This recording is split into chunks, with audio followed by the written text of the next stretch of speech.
Last fall, I had been here in Northwest Ohio for 17 and a half years. I love history, especially presidential history.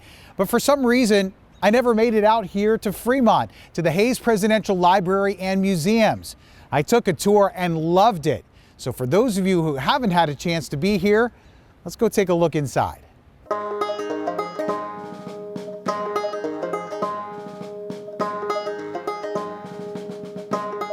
To celebrate our nation's 19th president, we start at the Hayes home, a 31-room mansion built at Spiegel Grove in Fremont between 1859 and 1863 by Sardis Burchard, who was Rutherford B. Hayes' maternal uncle. 2 large additions would be later added to the house. And our tour guide is Josh Dubert, the historian at the Hayes Presidential Library and Museums. He starts in this eye-opening library parlor. We're standing in the 1880-81 wing. So this was added while the President and First Lady are in the White House. They know they're going to want to expand this house to have a larger entertaining and living space. And so that's what we're standing in now. There are 13-foot ceilings here compared to 12 in the rest of the house, designed to make it a grander show when you walk in the room. So this is the only Victorian wallpaper that's left in the house. And it used to be red, blue, and green, believe it or not. And one of the amazing things I think also in this room is that these gasoliers, notice I don't say chandeliers because they burn gas, these are original Eastlake gasoliers that were installed by the President and First Lady. Today, they intentionally keep the room looking a little dim to make it authentic to the actual glow from those gas lights.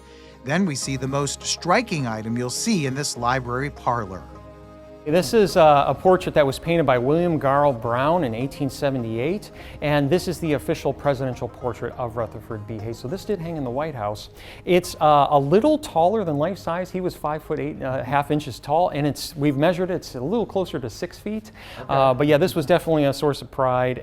This picture in today's money cost about $75,000, so you can see why he brought it back with him. And presidents had to pay for their own things like this at the time, so this would have been a very costly investment.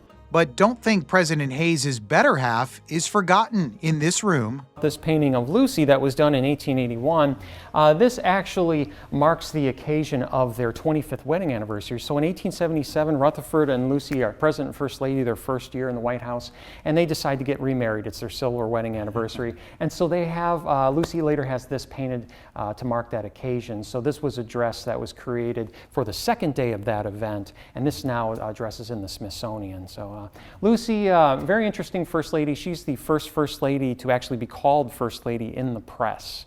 Mary Clemmer Ames, a very famous journalist, called her that when she saw her on the inauguration platform and wondered if Washington was going to change the First Lady of the land because Lucy looks sort of conservative with her hair and her dress.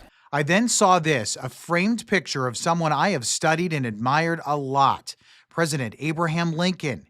Rutherford B. Hayes wanted to honor him in his home. Yeah, he greatly admired Lincoln. So they were both Whigs before the Republican Party formed, and then later on they become Republicans, 1856. And they are, they did meet on 3 separate occasions, so in the 1850s in Cincinnati, and then Hayes actually rode the train with Lincoln, his inauguration train, to Cincinnati, so Lincoln's route on his way from Springfield to Washington, D.C., so Rutherford was in the Civil War at that time. And when kids come through here for tours, they recognize right away who that is, right? Oh yeah, most of them do, yeah. There's also this photo that captured what the room really looked like. It was a guide in setting up the rooms. So what we wanted to do was put it back to what it looked like in Rutherford and Lucy's time, and so that's what we did here. But yeah, a lot of the furniture, as you look around, you'll see that it's either in this room or it's in the house. And thank goodness you have these historical records so you can make it as close as you can get it, right? Absolutely, yeah. Our goal is to make this as close as to the time Rutherford and Lucy were enjoying these rooms. All right, next we're heading into the library. So this was an area that Rutherford and Lucy loved. Of course, you got to remember at the time, the written word is everything to the Victorians. You know, they don't have a radio, they don't have the television, no phones, no internet, none of that. So they spent a lot of time here. I've heard estimates of 5 to 6 hours a day. This was one of their favorite rooms. Now, the books that you're seeing on the walls here, these are actually, they were not the president's books. Some belonged to his son Burchard, but all of his books, he had around 12,000 books. They're all over in the library and climate control, of course. But we have these donations to fill the shelves. And something from his actual time in the White House. First of all, that standing desk in the corner, that belonged to Rutherford. He used that in the White House and in this house. And standing desks are kind of making a comeback. You're seeing those. More and more people are using. So that's the actual one. That's the actual one, yes. This table also and chair, Rutherford like to use this a lot to do some reading and to write letters and such. There's a little chair in front there that turns into folds into a step ladder, which is kind of ingenious. He must have had a taller ladder, though. There was no way he was reaching those upper shelf books. Lucy also makes it onto the wall here in the library. Yeah, so here's a picture of Lucy. She's wearing her graduation robes, actually. This was painted in 1871, but in 1850, she becomes, well, what would later be the first lady to have a college degree. So in 1850, she earned a liberal arts degree from Cincinnati Female Wesleyan College. She was actually allowed to early on at Ohio Wesleyan to study with her brothers who were studying medicine, but she was permitted to take classes, and that was sort of not a very prevalent thing to happen for women at the time. And just past the library, something else pretty unique. We're coming into the little phone nook here, which actually used to be a laundry room on the original floor plans when this part of the house was added. And so this room, this is a replica telephone here, but Rutherford was the first president to use a telephone in the White House, 1879. His phone number was 1. And then we always like to show this little page here, the phone book for Fremont, which has some numbers here. Rutherford's number has been cut out here in his name. He went by General Hayes, actually. He thought that was the highest level he ever attained, was general in the Civil War. So his number was 035. But they did have a telephone here. And we like to give this a little ring, a lot of with the school groups, to show them what it sounded like, what it looked like. This phone is not an original. It was donated in 1970. The house also has another modern piece of technology, thanks to President Hayes' second son. Over here, we did have a dumbwaiter at one point, and in 1937, though, an elevator was installed by Webb Cook Hayes II. And so I can open this door here, and you can see what this looked like. Thank you, Tim. And so we have this sort of accordion doors here. Right. It's just a one-person elevator, but believe it or not, we still use this for anyone that might have accessibility issues. The elevator company comes every 6 months to do repairs and or maintenance on it, and so it is a fully functioning elevator still. Then one of the most spectacular rooms, the Hayes bedroom. A first-floor bedroom was good for Lucy because she had health issues and rheumatoid arthritis. But one of the most remarkable things, maybe the most remarkable thing in this room, is this mahogany 4-poster bed that you see here. So this was given by Lucy's mother to Rutherford and Lucy when they got married in December 30th, 1852. This actually belonged to Lucy's grandmother. So this is their early wedding bed, but also they both died in this bed. So Lucy had a stroke in this room in June of 1889, and she died 3 days later. Rutherford dies here in 1893, January 17th. So it is a remarkable object in that regard. Also, a lot of the things that you're seeing in the room, they'll have little tags on it. What the family did is they went around and they tagged everything that was in the room when the president died here. And so by and large, almost everything you're seeing here was in this room when the president died. So it's pretty incredible. And you remember, I'm a big Abe Lincoln fan. Sure. Here's something I noticed on my tour is this picture of Abraham Lincoln. Yes. I'd never seen this picture before. Yes, this is interesting. So Lincoln was a one-term congressman, of course, before he becomes president in the 1860s. And so what's interesting about this picture, you can see he's got some kind of tousled hair, and we don't see that Shenandoah beard that he usually wears there. So yeah, it's quite interesting. And a lot of people on the tours will come through and kind of double take. Is that Lincoln? Yeah, it sure is. There's also a tribute to Rutherford B. Hayes' heroic Civil War service. This is a painting that was done in the 1870s of Rutherford, but he did serve in the Civil War all 4 years. He was a colonel, but he rose to the ranks of brevet major general, so he technically was a general even though he didn't serve in that capacity. But he was in the 23rd Ohio Volunteer Infantry. You can kind of see the 23 right on the flag here on the there, flag, yeah. So he was, again, colonel most of the time. He is the most injured president in U.S. history. So he was injured 5 times in battle, had 4 horses shot out from under him. And another thing that's really, I think, significant about Hayes is that he saw right away, and Lucy did as well, that this was a conflict to end slavery. And he says in 1861, in June, I believe it was, that slavery is getting its death blows in this battle. Just off the master bedroom is an actual bathroom, which was rebuilt from 2009 to 2012. But Rutherford sort of used this, we kind of jokingly say it was his man cave, because this was the place he would come in. He had his desk over here. You see there are books. He used to come in here and write letters and read, and this was the place he knew he could shut himself away and have real privacy. But you could also put a mug of coffee, open a book, and enjoy a soak. And then the cistern flush toilet with the pull handle. So there was a tank in the attic that would collect rainwater, and you'd pull the handle and it would come in and flush out. Yeah. So that was an advancement back then. It sure was. Yeah, they had plumbing in the White House, and so, you know, of course, you get used to it and want to have it when you come here. So it was kind of a rarity in a house like this at the time.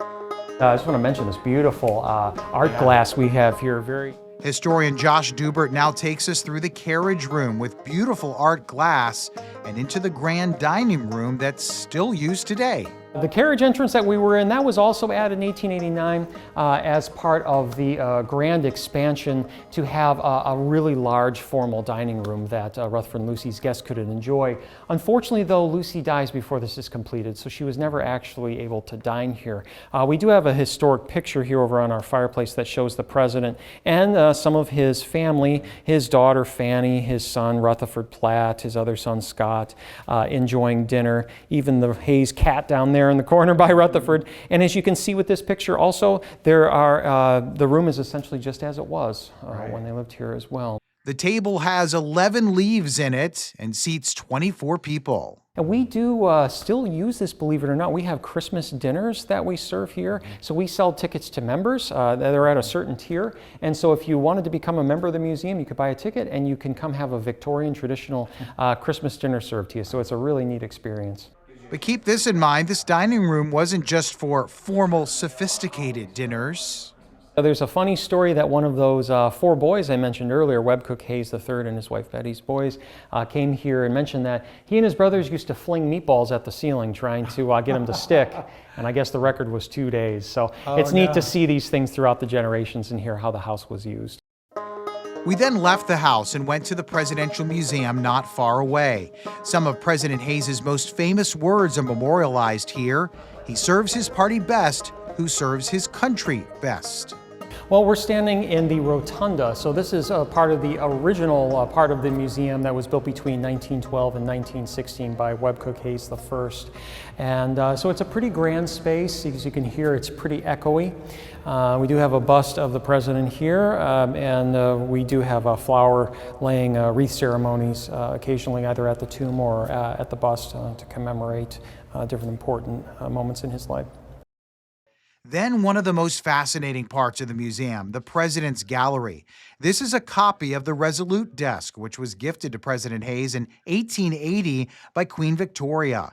The Resolute Desk has been a fixture in the Oval Office for decades. Hayes was the first one to use it, so it is the desk that the president used. I don't know if President Trump is using it right now, but it has been used by many successive presidents. So we're lucky enough to have this replica where guests can come in and have a picture taken.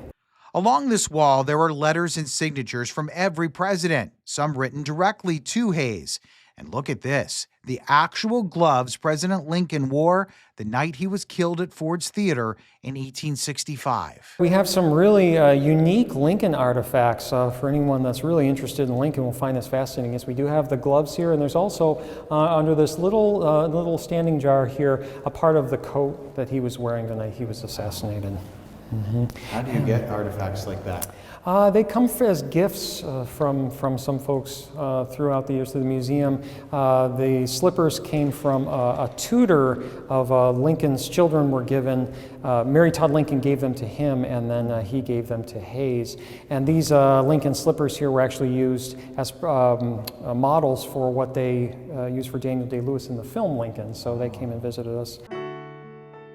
So much to see here and learn about President Rutherford B. Hayes, our 19th president who served from 1877 to 1881.